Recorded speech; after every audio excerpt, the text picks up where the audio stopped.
When you first install AutoCAD and run it for the first time, you'll be greeted with the ribbon interface. This is this area at the top of the screen, and as you can see, there's the Draw panel and the Modify panel there, for example, and they're in the Home tab there on the ribbon. Now, the ribbon itself is part of the 2D drafting and annotation workspace. We'll look at workspaces later on, but as you can see, we've got various workspaces there, and we're using 2D drafting and annotation, which is the default workspace. So if I select that workspace, you can see there that the default workspace contains the ribbon. So let's now look at the ribbon. The ribbon itself is controlled here by this little icon here. And I can control the view and the display of the ribbon. But let's look at the ribbon first.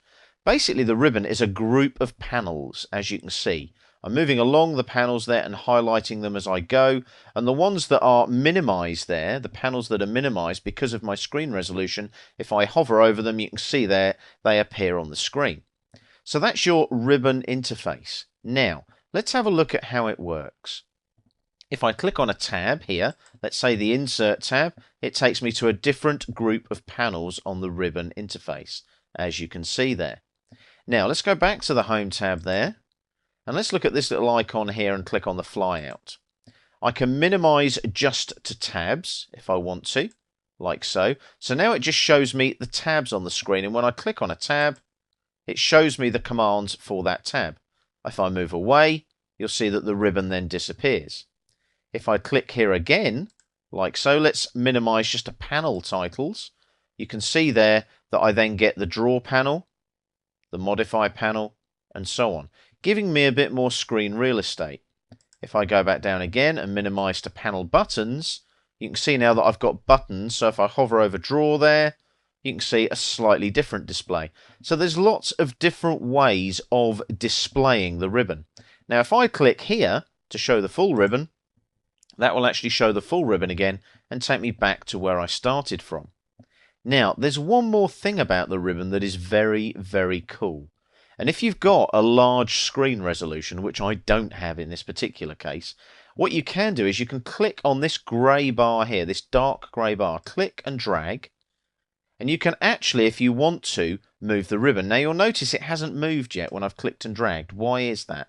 Because I need to activate it. I need to right click here first and then undock the ribbon. So when I undock it, now it's disappeared. Now what you'll find is it's actually gone off of the screen area where I'm recording, but I can bring that into the drawing area very quickly for you. Now watch, I'll just drag it across, and as it comes in there, there's the ribbon there. Now, the only reason that it disappeared was because of my screen resolution. Hence, I stated previously. So, the ribbon now, I can drag this, and I can actually dock this vertically here. Now, for those of you that may have used AutoCAD 2008, does this look familiar? It does. It looks like the old AutoCAD 2008 dashboard. Now, if I want to undock the ribbon, can you see these little grey dots here?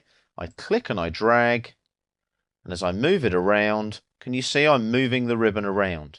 Now let's say I want to get that back at the top of the screen. Well, I simply click on the title bar, drag upwards like so, and as you can see, can you see it flick out there, the ghost image? As soon as it goes like that, release the mouse button, and it redocks the ribbon.